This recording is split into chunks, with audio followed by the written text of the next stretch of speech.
इस कार्यक्रम के पुण्यार्चक हैं गुणायतन परिवार।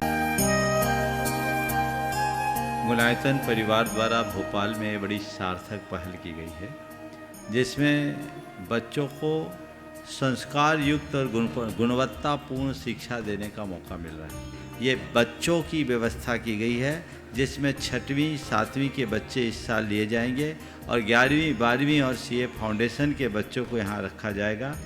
ये मेधावी छात्रों को प्रावीण्य के आधार पर उसे प्रविष्टि मिलेगी। पूरे देश भर से प्रविष्टियाँ आएगी। प्रत्येक कक्षा में मात्र 30-30 बच्चों का ही चयन होगा और चयनित बच्चे वे होंगे जो अपनी प्रतिभा के बल पर चुने जाएंगे और उनको एक प्रकार की स्कॉलरशिप दी जाएगी। ये छात्रवृत्ति के तहत पढ़ेंगे। गुणायतन के समाज कल्याण की दिशा में एक बहुत अच्छी पहल है और ये सार्थक पहल है। इसकी शुरुआत भोपाल से हो रही है। ये भोपाल वालों के लिए बहुत गौरव का विषय है। इसके लिए गुणायतन के साथ विद्यासागर इंस्टीट्यूट और सेज और एपीटी, इन तीनों को भी मैं बहुत बहुत आशीर्वाद देता हूँ।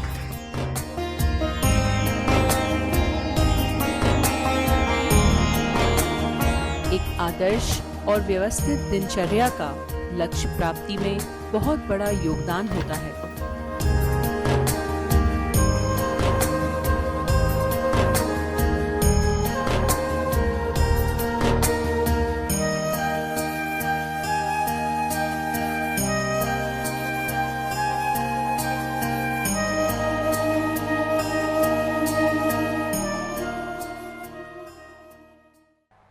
वर्तमान युग बड़ी तीव्र गति का युग है।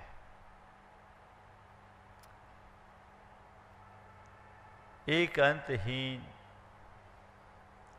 भागम भाग, आपाधापी और भाग दौड़ की ऐसा दौर जिसमें हर क्षण भाग दौड़ से भरा है। अनावश्यक तनाव और चिंता से ग्रसित है। मन में न जाने कितने प्रकार के विचार और विकल्प उत्पन्न होते हैं और आधुनिक युग में सूचनाओं के संसाधनों ने हमारे मन में अनगिनत लहरें उत्पन्न कर दी है। कभी सोशल मीडिया के नाम पे, कभी इंटरनेट के नाम पे, तो कभी चल रहे अनगिनत ऐप्स के माध्यम से। इन सब का परिणाम ये है कि व्यक्ति दुनिया से तो जुड़ गया है पर खुद से कट गया है। लोग आज जितना अधिक कनेक्ट हैं उससे कहीं ज्यादा कंफ्यूज्ड हैं।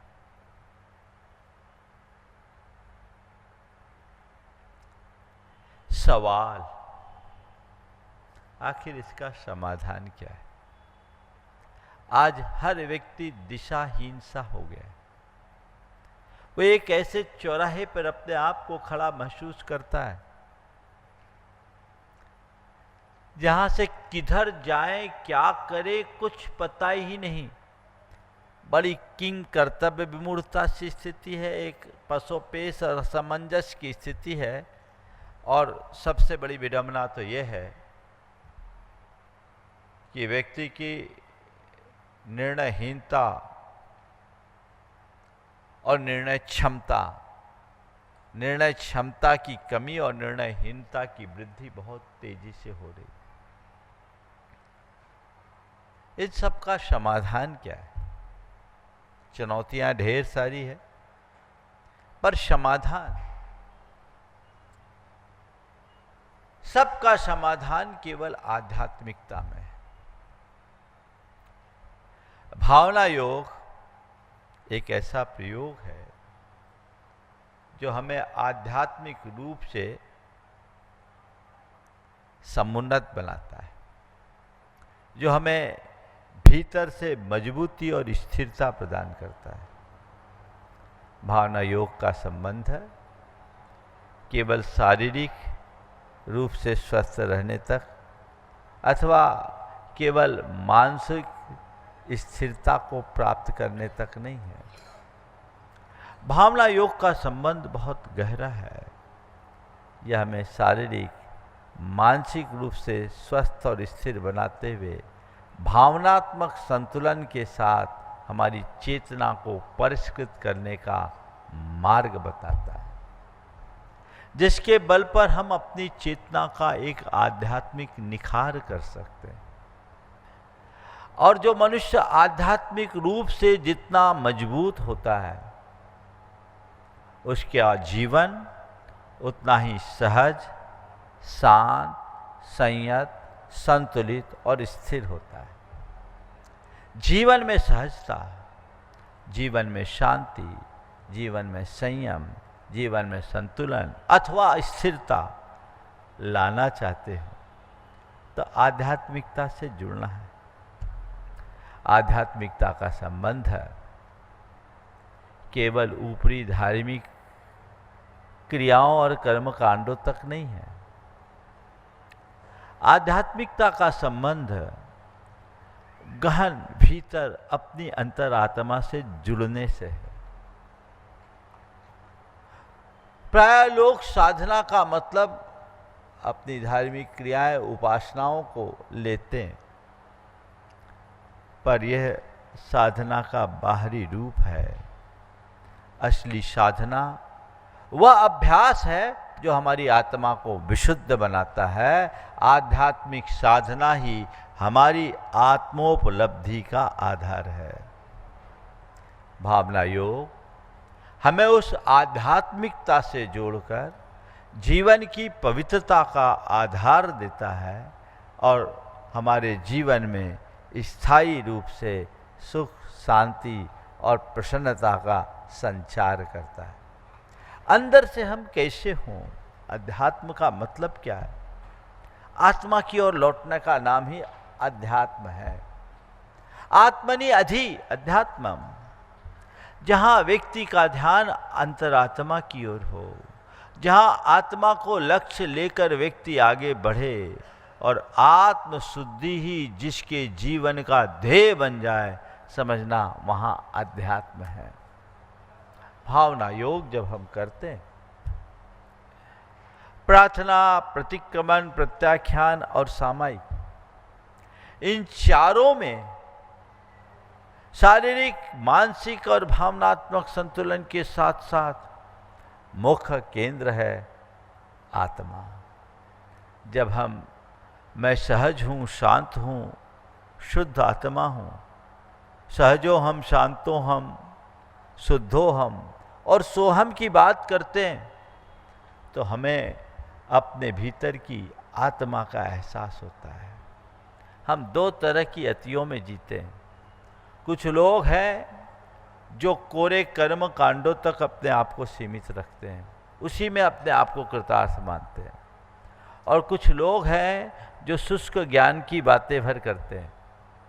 बातें कर लेने से काम नहीं होगा और कोरी क्रिया से भी कोई काम नहीं होगा। हमारी धार्मिक क्रियाएं आत्मा को केंद्र में रखकर फलवान बनती है। हम पूजा कर रहे हैं,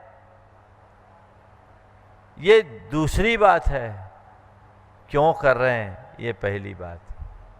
मेरी पूजा का उद्देश्य, मेरी प्रार्थना का उद्देश्य मेरी आत्मा की शुद्धि हो, मेरी धार्मिक क्रियाएं मेरी आत्म शुद्धि के लिए हो, तब तो उन क्रियाओं का कोई अर्थ है। और आत्मा की विशुद्धि को भूलकर यदि मैं कोई भी धार्मिक क्रियाओं को करता हूँ तो वह एक ऊपरी यांत्रिक क्रिया बन जाती है। इसी तरह आत्म भावना की उपेक्षा करके यदि हम केवल शुष्क ज्ञान की बातें करते हैं तो वह बौद्धिक व्यायाम बन करके रह जाता है। आत्मस्पर्शी ज्ञान ही कल्याण का कारण है। इसलिए अध्यात्म के प्रखर चिंतक हमें हमेशा ये कहते हैं, आत्मज्ञानम स्वयं ज्ञानम ज्ञानादन्यत करो सिकिम। आत्मज्ञान ही असल ज्ञान है, बाकी तो केवल शब्दाडंबर है। सूचनाओं के संग्रह का नाम ज्ञान नहीं, अंदर के स्पंदन का नाम ज्ञान है।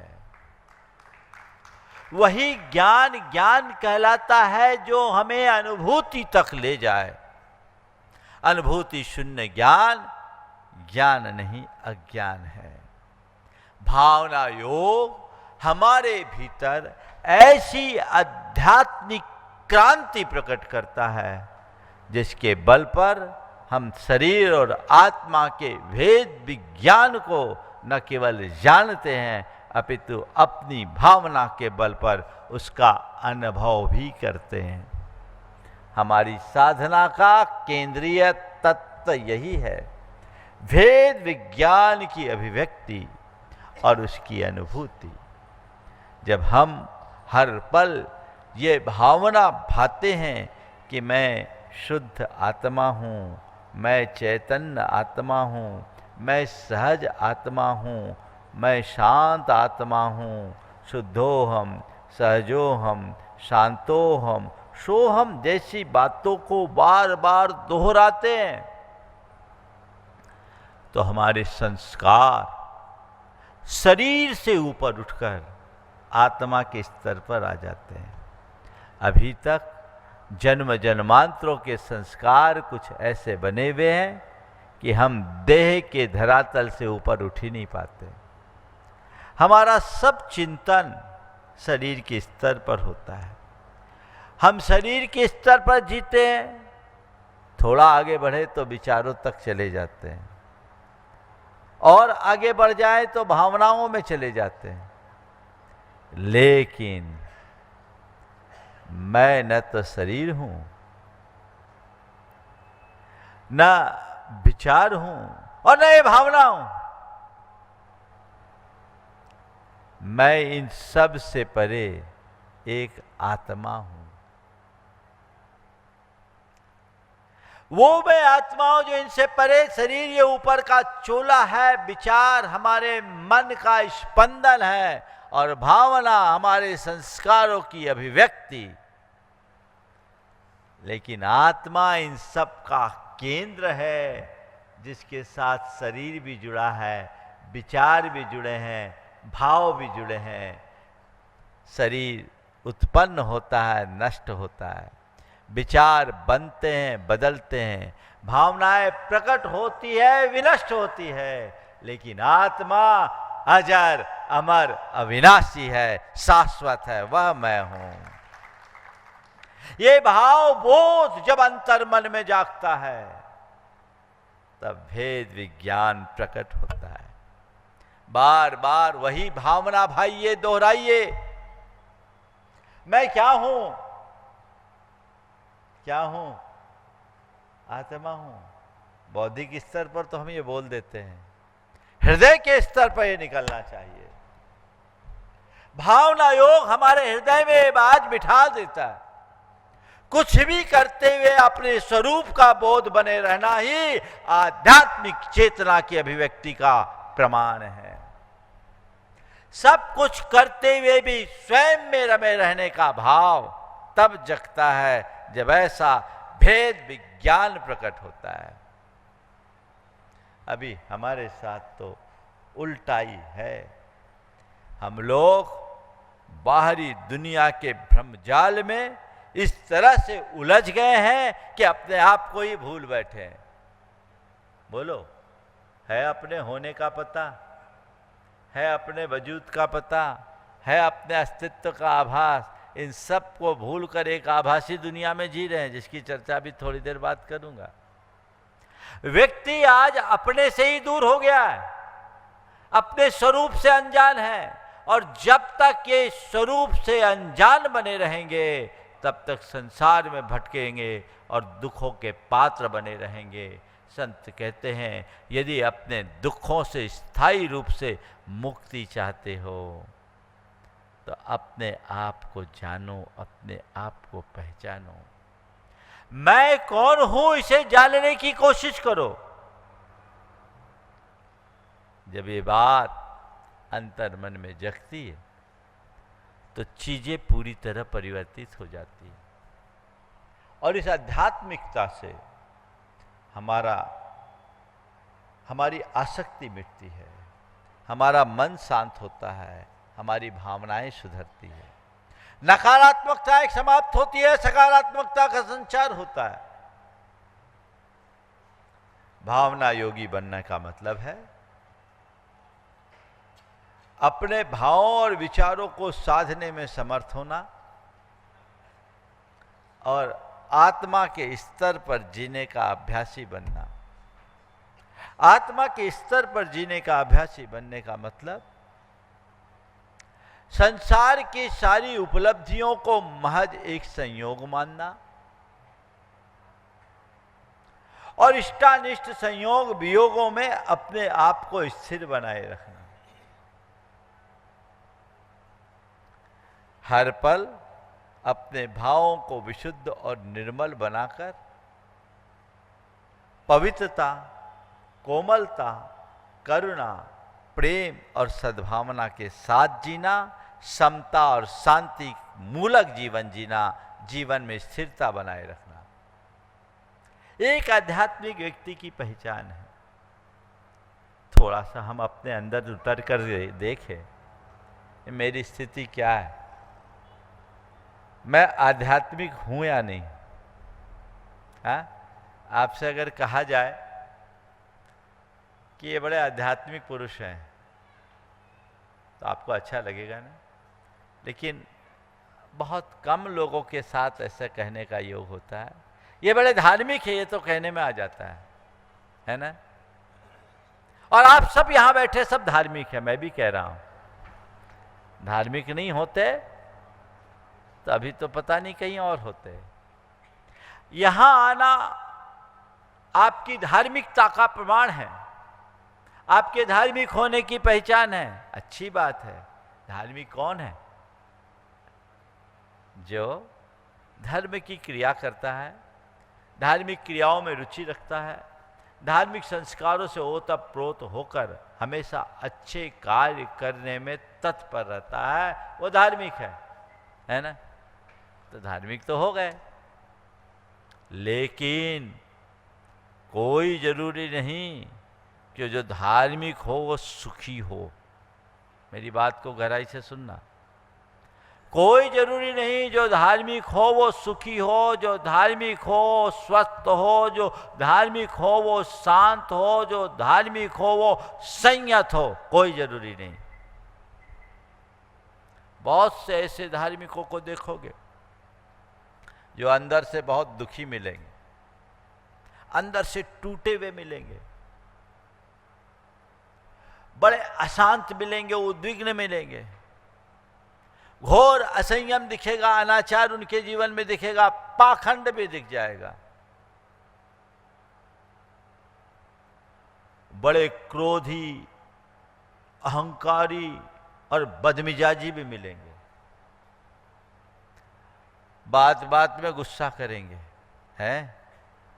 अब बोलो, जो धार्मिक होकर के भी दुखी है उसे उस धर्म से क्या पाया? जो धार्मिक होकर के भी अशांत और उद्विग्न है उसने धर्म से क्या पाया?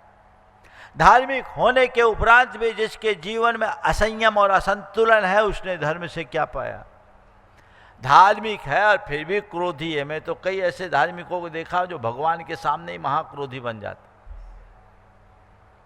एक जगह मैं शांति धारा कराने गया मंदिर में, शांति धारा कराने। एक सज्जन थे जो वहां के मुकद्दम थे मंदिर के। मुकद्दम समझ गए ना, हर जगह के कुछ करता धरता होते हैं, उनके बिना पत्ता नहीं हिलता। चौधरी आपकी भाषा में कह दे तो वो थे मुकद्दम।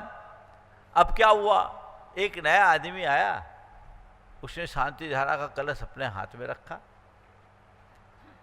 और एक व्यक्ति ने उसको पकड़ाया कि तुम करो। जैसे ही पकड़ाया वो महान भाव जोर से चिल्ला पड़े भगवान के सामने, मैं वहां उपस्थित, पूरा बवंडर खड़ा कर दिया, तुम कौन होते हो देने वाले? और जो बोलना शुरू किया, मैंने देखा भैया ये क्या कर रहा है। मैं पहली बार वहां पहुंचा था, मेरा पहली बार ऐसे आदमी का सामना हुआ था।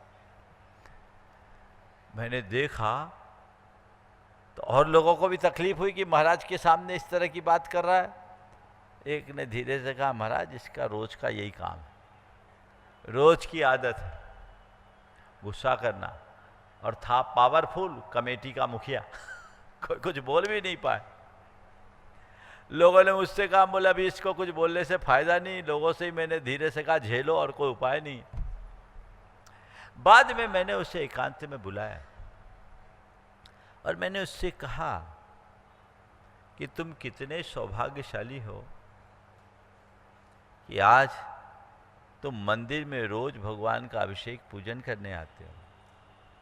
तुम में कितनी उदारता है कि तुम रोज दान भी देते हो। तुम्हारी कितनी प्रगाढ़ श्रद्धा है कि तुम पूजा पाठ में रुचि लेते हो। और तुमने रात्रि भोजन भी त्याग कर रखा है। लेकिन भैया तुम अपनी दिन भर की सारी कमाई में रोज आग लगा लेते हो। कोई व्यक्ति दिन भर मेहनत करके कुछ कमाए, अर्जित करे और उसी में माचिस लगा दे तो क्या मतलब? तुम ऐसा क्यों करते हो? मैंने जब उसे संबोधा उसकी आंखों में आंसू आने लगे। उसके आंखों में आंसू आने लगे। बोले महाराज सोचता तो मैं भी हूं, बाद में मुझे अफसोस होता है, पर क्या करूं, मुझसे गुस्सा कंट्रोल ही नहीं होता। मैं अपने विरुद्ध कोई चीज स्वीकार ही नहीं कर पाता। मैंने कहा बस आज से तय कर लो कि अब मैं अपने क्रोध को क्षमा में और अशांति को शांति में, उद्वेग को विवेक में परिवर्तित करूंगा। बदलाव लाओ। मैं क्यों कर रहा हूं? इसका नुकसान किसको होगा? लोग तो तेरी बात, तुम्हारी आदत को समझ गए। लोग समझ गए इसका स्वभाव ऐसा है। बाहरी आदमी आता है, एक आध दिन लगता है। मुझे भी थोड़ी देर के लिए लगा कि आदमी क्या कर रहा है, लेकिन बाद में मालूम पड़ा तेरी आदत ही ऐसी है। तो हमने सोचा लोग तो पागल को भी झेलते हैं, गुस्सैल को भी झेल लो, क्या फर्क पड़ना है। लेकिन नुकसान तो तुम्हारा हो रहा है। तुम अपने आप को धर्मी मानते हो, रोज सुबह सुबह पुण्य के भाव से तुम यहाँ आते हो और भगवान के समक्ष जो करते हो इससे तुम्हें क्या हासिल होता है? उसने ही कहा महाराज केवल पाप। हमने कहा अब बताओ, जहाँ पाप साफ करने आते हैं वहीं पाप अर्जित करोगे तो कहाँ जाओगे? मैंने उसे झकझोरा, हिलाया और मैंने उसे अभ्यास करने के लिए कहा कि अब हमेशा एक भाव जगाओ, मुझे शांत रहना है, मुझे शांत रहना है और मुझे संयम रखना है। भावना योग करो और मैं आत्मा हूं। तुम अपने आप को जो अभी मंदिर का मुखिया मान बैठे हो उसे बंद करो। तुम वो नहीं हो, तुम एक आत्मा हो और जो तुम हो वही सब है। आध्यात्मिकता से जुड़ो, बंद हो। उस व्यक्ति ने इसे अपनाना शुरू किया। आज उसके स्वभाव में आमूल चूल परिवर्तन आ गया है। यानी वो धार्मिक था, आध्यात्मिकता जग गई। धार्मिक था, आध्यात्मिकता जग गई।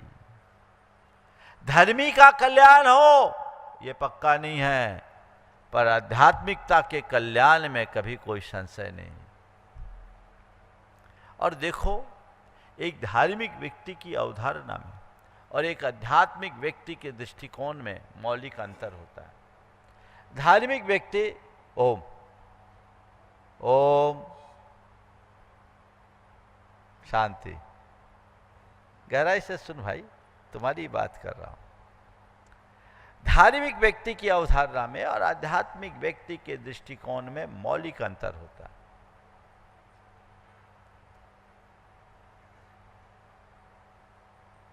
अभी स्वागत करवा दूं? हाँ, थोड़ा सा संयम रखो भाई। हाँ, दोनों अलग अलग बैठो तो वहां से उठ के पीछे जाओ, एक जन उठो। हाँ, ये व्यवधान है, अंतराय के कारण है।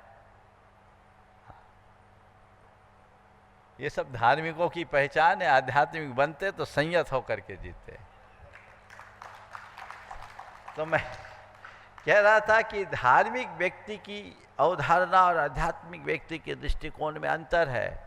धार्मिक व्यक्ति धर्म का कार्य केवल इस विश्वास से करता है कि ऐसा करने से मुझे पुण्य मिलेगा, और आध्यात्मिक व्यक्ति धर्म का कार्य इस भाव से करता है कि ऐसा करने से मेरा जीवन पुण्य बनेगा। मौलिक अंतर। वो सोचता है मुझे पुण्य मिलेगा, और ये सोचता है पुण्य बनेगा। धार्मिक व्यक्ति सोचता है 1 घंटा पूजा पाठ कर लो, सब पाप साफ। और आध्यात्मिक व्यक्ति सोचता है कि मैं पाप को साफ करने के लिए नहीं आया, मन को साफ करने के लिए आया हूं, ताकि पूरा दिन पवित्र बने। पवित्रता का संचार करने के लिए आया हूं, अपनी आध्यात्मिक भावना को और अधिक पुष्ट और उद्दीप्त करने के भाव से आया हूं। ये दृष्टिकोण लेकर आओ। धार्मिक व्यक्ति का धर्म उसके धर्म स्थल तक सीमित रहता है, और आध्यात्मिक व्यक्ति का धर्म उसके प्रत्येक विचार और व्यवहार में प्रतिबिंबित होता है। आध्यात्मिक व्यक्ति और धार्मिक व्यक्ति को हम अगर दूसरे शब्दों में कहें, धार्मिक होता है और आध्यात्मिक धर्मात्मा होता है। धार्मिक होने में और धर्मात्मा होने में भी अंतर है। धार्मिक वो है जो धर्म की क्रिया करे, और धर्मात्मा वो है जो धर्म को आत्मा में बसाए। धर्म की क्रिया करना बहुत सरल है, धर्म को आत्मा में बसाना बहुत कठिन है, लेकिन उसके लिए बड़ा सरल है जिसने आत्मा को जान लिया। धार्मिक आत्मा को जाने इसकी गारंटी नहीं, पर धर्मात्मा आत्मा के स्तर पर ही जीता है। आत्मज्ञान से ही कोई धर्मात्मा बनता है। तो मैं आप लोगों के भीतर किसी धर्मात्मा का दर्शन करना चाहता हूं, उस धर्मात्मा का जो परमात्मा तक पहुंचा दे। तुम्हारी धर्म की क्रिया तुम्हें कहां तक ले जाएगी इसकी कोई गारंटी नहीं, लेकिन अगर तुम्हारी आत्मा में धर्म बस जाएगा तो आज नहीं कल तुम परमात्मा होगे, इसमें कोई संशय नहीं। धर्म को आत्मा में बसाओ तब परमात्मा बनोगे। आत्मा में धर्म को वही बसा सकता है जो आत्मा को जानेगा। आत्मज्ञान अपने भीतर घटित होना चाहिए। भावना योग उसी आध्यात्मिकता को उद्घाटित करता है, और उसे उद्घाटित हो जाने से फिर व्यक्ति के अंदर एक भेद विज्ञान होता है। आत्मा और अनात्मा का बोध हो जाता है, भान हो जाता है। फिर संयोग वियोग में, इष्टानिष्ट में उसके मन में किसी प्रकार का संकल्प विकल्प नहीं होता।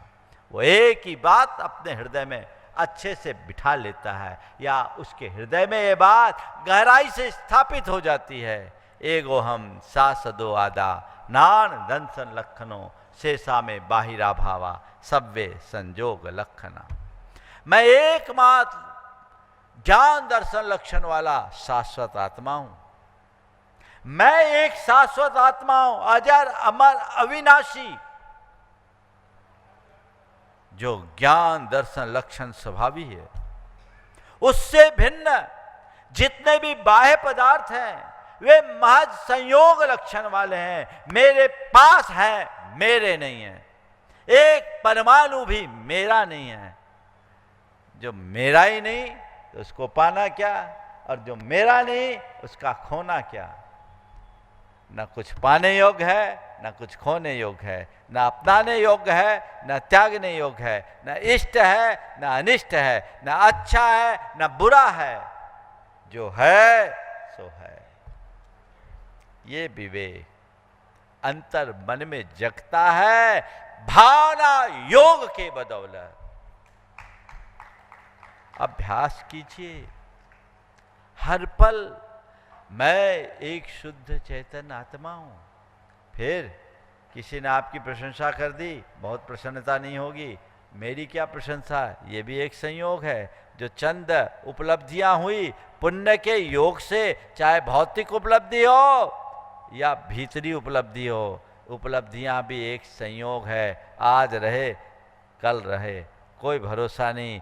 वास्तविक उपलब्धि, असली उपलब्धि तो आत्मोपलब्धि है। मुझे वो करना है, और वहां ना कुछ पाने जैसा है, ना कुछ खोने जैसा है। किसी ने अपमान किया, हम सोचते हैं किसका अपमान किया, मेरे शरीर का, मेरे नाम का, जब मैं देह रूप हूँ ही नहीं, नाम रूप हूँ ही नहीं, मेरा स्वरूप ही अलग है, न मैं रूप हूँ न नाम हूँ, मैं अरूप हूँ अनाम हूँ, तो फिर मान और अपमान कैसा? दृष्टिकोण बदल जाएगा। समझ में आएगा ये सब चीजें कर्म की चीजें, बाहर की परिणतियां हैं, संयोग है, वह मेरा स्वभाव नहीं और वह मेरा स्वरूप नहीं। जब ये बात हृदय में बैठती है तो जीवन में एक ठहराव आता है, वही जीवन में स्थायी आनंद का संचार करता है। तो कभी दुखी नहीं होता आध्यात्मिक व्यक्ति, कभी अशांत और उद्विग्न नहीं होता आध्यात्मिक व्यक्ति। आध्यात्मिक व्यक्ति के आचरण में किसी भी प्रकार का असंयम और अनाचार नहीं होता, उसके जीवन में होती है शांति, सद्भावना, सहजता और संयम, प्रसन्नता, आनंद, हर पल उसमें मग्न रहने वाला। तो वो जब हम नित्य ये भावना भाएंगे, सहजो हम, शांतो हम, संयतो हम, सोहम शुद्धो हम, ये आपके अंदर से आपका कनेक्शन जोड़ेगा और यही कनेक्शन जीवन में व्यापक बदलाव करेगा। तो ये आध्यात्मिकता भावना योग का मूल है। मैंने इस पुस्तक में भावना योग को पंच परमेष्टि और अनंत चतुष्टय से भी जोड़ा है। आप पुस्तक से पढ़िएगा, देखिए चीजें हमें कैसे अंदर से जोड़ती है। मैं कह सकता हूँ भावना योग सर्व उपलब्धियों का आधार है। आचार्य कुंद कुंद के शब्दों में इसी भावना से मुक्ति मिलती है। जे आद भावन मिनम नित्यु जुत्तो मुनि समाचर दी, सो सब दुख मोखम पावी अचरेन कालेन। इसलिए केवल बाहर तक मत देखो, तुम्हारा जीवन, असली जीवन क्या उसे पहचानो। तुम आत्मा हो, इसे जानो। जब स्वरूप का बोध होता है तो प्रवृत्ति में अपने आप स्थिरता आती है और स्वभाव में बदलाव आता है। प्रवृत्ति में सहजता, स्वभाव में बदलाव। निज का भान तो करो, अपने आप को तो पहचानो। भावना योग की आध्यात्मिकता से यही संबंध है। बंधुओं, आज इस संदर्भ में बात की। आधुनिक युग की जो चुनौतियां हैं उस पर कल चर्चा करूंगा, वो बहुत विस्तृत चर्चा होगी। लेकिन अब इन बातों को गहराई से समझने की आवश्यकता है। अपने अंदर एक ठहराव आना चाहिए। बहुत भटक गए, अब स्थिरता चाहिए। अब मैं अपने आप को जानूं, अपने आप को पहचानूं, ये हमारी दृष्टि होनी चाहिए।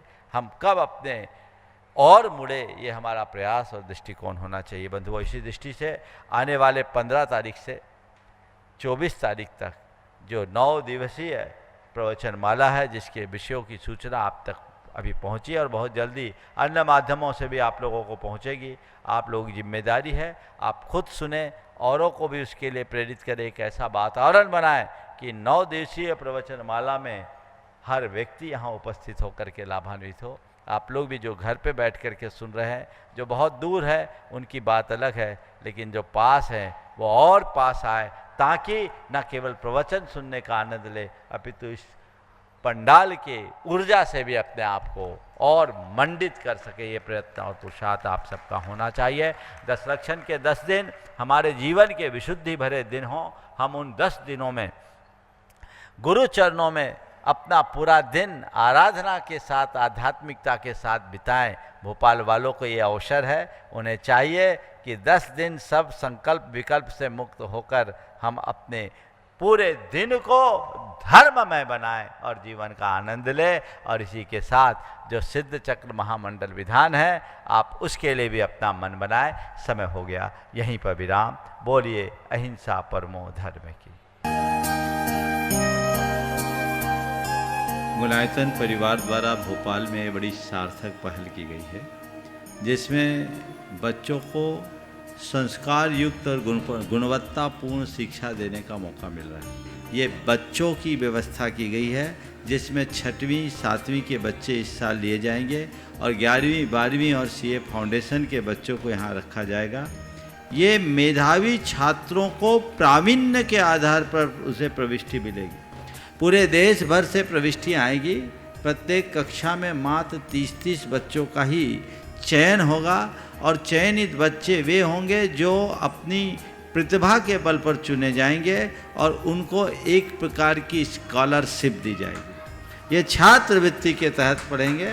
गुणायतन के समाज कल्याण की दिशा में एक बहुत अच्छी पहल है और ये सार्थक पहल है। इसकी शुरुआत भोपाल से हो रही है। ये भोपाल वालों के लिए बहुत गौरव का विषय है। इसके लिए गुणायतन के साथ विद्यासागर इंस्टीट्यूट और सेज और एपीटी इन तीनों को भी मैं बहुत बहुत आशीर्वाद देता हूँ।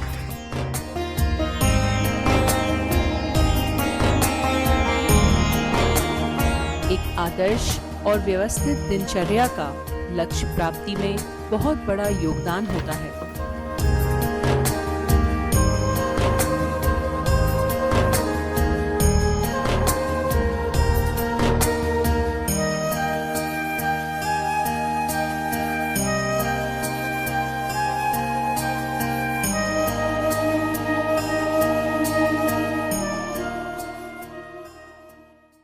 इस कार्यक्रम के पुण्यार्जक थे गुणायतन परिवार।